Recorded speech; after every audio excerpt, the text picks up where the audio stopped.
light of infinite.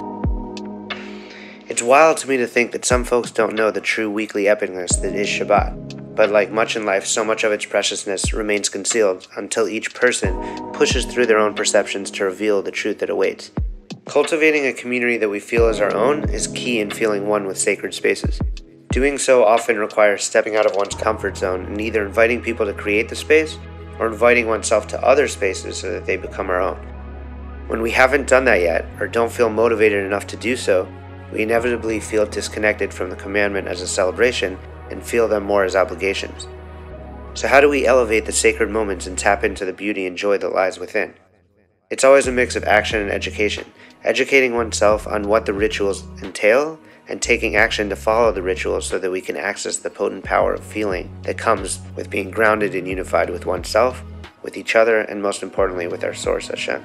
In this week's Torah portion, Ki Tisa, we are commanded to keep the Shabbat, which is the only Jewish ritual mentioned in the 10 Commandments and the one commandment mentioned in the Torah more than any other. There is no more elevated bridge between this world and the next. It's the finite time and space where our soul feels tapped into the infinite. Hashem created the world in 6 days, and on the 7th he rested.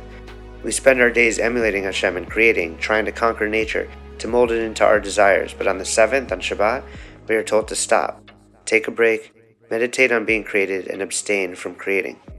We take a pause from trying to rise above what is natural and meditate on nature itself, on receiving in full faith that Hashem provides and is fully in charge, and that no matter how hard we work, in the end it is all in the hands of Hashem. As the Shabbat prayer reads, "Rejoice in your kingdom, you who keep the Shabbat." Shabbat is a taste of the infinite, but is still bound in time and space. It's a gift from Hashem that we even get the taste. As it's stated in Talmud Shabbat, the Holy One, blessed be He, said to Moshe, "I have a precious gift in my treasure house, and it's called the Shabbat." So much so that when I'm in it, it's hard to let go, feeling the anxiety and getting back to the regular week of turning my phone and computer back on and what might await. Now more than ever, it seems essential to take this time to truly unplug once a week, to center oneself without the constant distractions of modernity, shifting focus to community, prayer, meditation, and truly being present. The Jewish people must observe Shabbat, making an eternal covenant throughout their generations.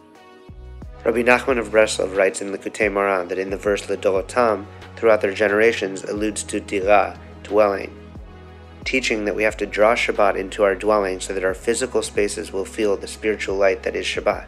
The next verse we read, Ki sheshe yamim asa Hashem, for in the 6 days God made. Rabbeinu teaches that it could also be read as, for God made 6 days, meaning Hashem created time and the 6 days that concentrically encircle the inner focal point of creation, which is Shabbat.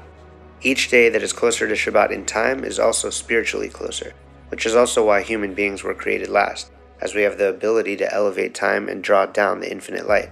I believe Ahad Ha'am was famously quoted as saying, "More than the Jews have kept Shabbat, Shabbat has kept the Jews." It is the power of this commandment that has preserved the people tasked to shine a perpetual light and elevate the fallen sparks in a world of darkness. Shabbat Shalom.